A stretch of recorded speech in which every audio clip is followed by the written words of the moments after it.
don't have to remove here. But you'll see you're gonna smudge it, right? Like this. So you know you've been there. And then you do the other corner. And the other corner. And one thing is you have to make sure that you go as close as possible in the corners. You could also do the corner because the long doesn't really need that much. Like I said, it's mostly the hairs of the HDF that are sticking out, and you want to cut them as much as possible so that when we apply the primer, we don't apply it on something that's not flat. And then you do the vertical part because you're gonna see you haven't done this, so it's gonna be a real workout on your arms. Motion, yeah. So see, this is a planer, and it has a radius planer here. I see that. So you just put it, because you see the blade starts about an inch from the edge of the planer. You put the planer with the blade on the outside and you start going in. And right now you have a radius here. But this radius, you heard how it was cut. Like, it's like 50% cut, 50% scrape. So this is not clean.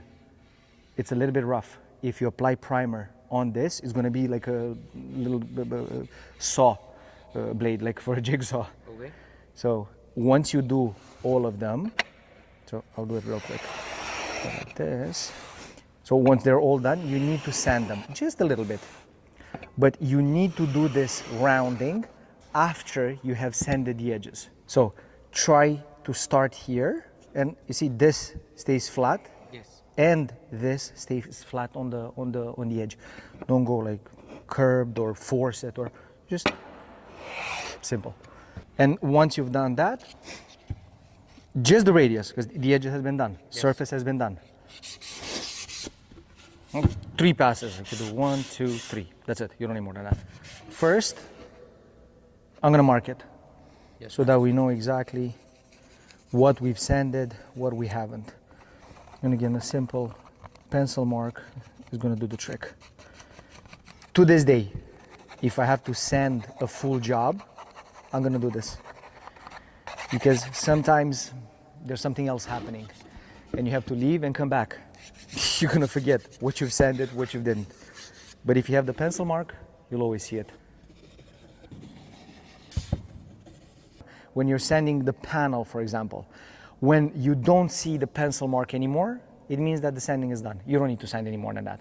Because right now we're not looking to remove anything. We're just looking to cut the fiber that sticks out on the panel. And if the pencil is gone, clearly the fibers, you do a little bit there.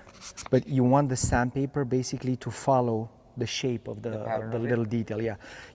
Right? And it disappears. Or what I like to do is roll it up. I learned this in school. You just want to touch it a little bit, that's it. And because this has a straight edge, you see, if you go like this, I'm actually going in the fourth. And think here, starting from all the way in the corner, horizontal part. So I did everything, the tedious lines by hand.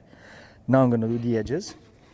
And same thing, you sand only until you see you don't see the pencil mark actually. The pencil mark disappears.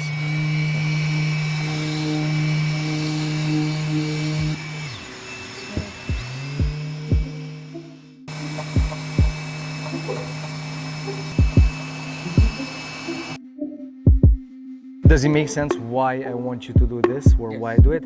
Because if we would have done it at the beginning, we sanded a little bit here. So whatever radius we have here would have been gone, because I'm sanding here and I'm sanding on this plane. Okay.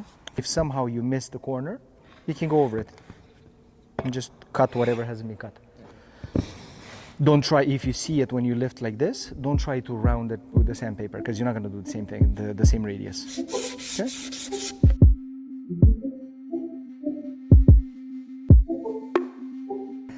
As close. Don't go like this so that you don't see it, but as close as possible. And again, don't do like too long, because you're going to be going with the sander, right? So what the sander actually doesn't sand is like less than a quarter inch. So what you need to do is apply the pressure, like an inch by an inch, like this. Right? You see how close I keep my finger? Yes, sir. Again, you go here. It's true, the sandpaper goes all the way to the corner, but does it sand? Not really. And you can test that by putting like the more pen in the corner.